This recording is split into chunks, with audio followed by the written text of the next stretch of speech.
The last thing we're going to look at is how to make changes to review and what the review looks like for your team members. So you can click into any review cycle that's in progress, that's coming up, and you can see the details. You can see the review timeline.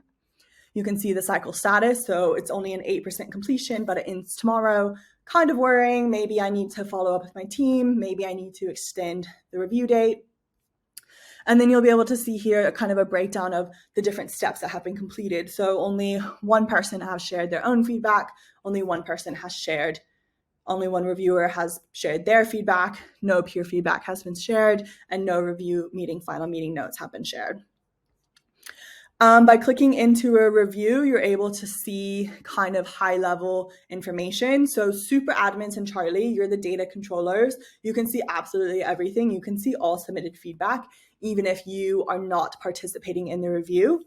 Admins, you can create this review cycle. You can see this information, but you cannot see the feedback that has been shared. It will appear as locked to you.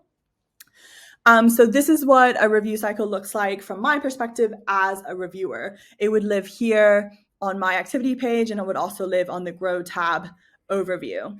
So you can see here, I have 2 people to review in this check-in. I can open it.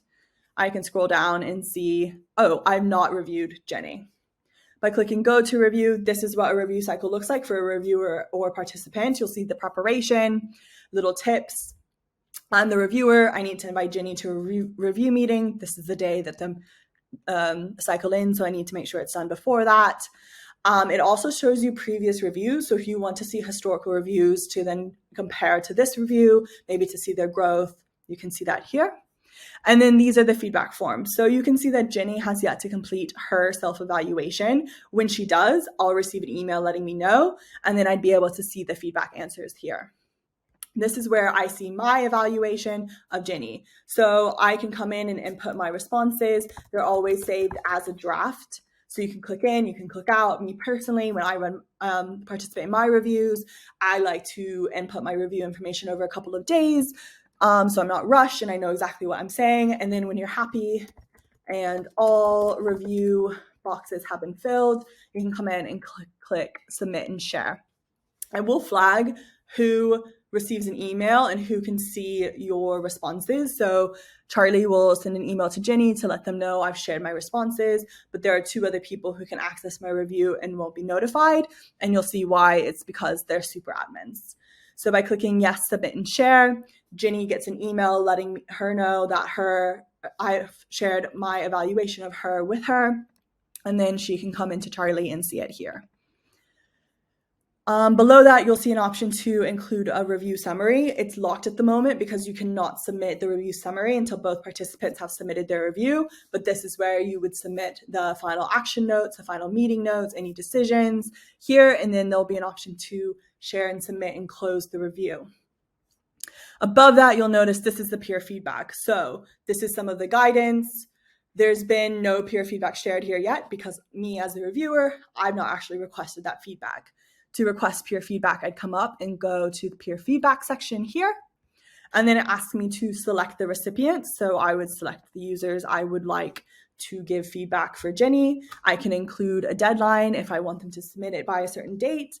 And then by clicking send request, Charlie sends these users an email letting them know feedback has been requested for Jenny. They then click the link and it takes them directly to Charlie and they can input their feedback. Once the peer feedback has been entered, it would live here. The way peer feedback works is a peer submits their feedback into Charlie. Only the reviewer is notified. The reviewer can come in, can see the peer feedback. It is up to the reviewer to share that feedback with the reviewee. So if you want it to be anonymous and the reviewee not to know their feedback, you wouldn't share it. The reviewer has the option to make it anonymous by removing the team member's name. They can make edits if some stuff should be included and shared with the team member, but not all of it. It's fully up to the reviewer's decisions. A reviewer also has option to manually add feedback. So if I want to go around as the reviewer and speak to these people myself, I can then come in and add the feedback. I can leave it anonymous by keeping name and job title blank, or I can input that information here. And then this is where you would input the peer feedback. Once it's saved, Jenny is then able to view it. That's basically everything when it comes to review cycles. Again, last thing to highlight is where team members can find their reviews. They can find them in two places.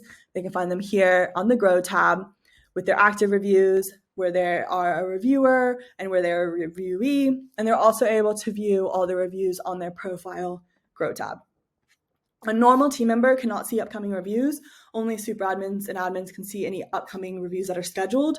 Everyone else would just see any in-progress reviews they're in, as well as their historical reviews. Historical reviews, again, are always saved on Charlie, so team members can always refer back and know the progress they've made, etc. That is basically everything you need to know about reviews. If you have any questions, always feel free to reach out via chat here on the right-hand side. You can also go to our help center where we have lots of handy articles as well.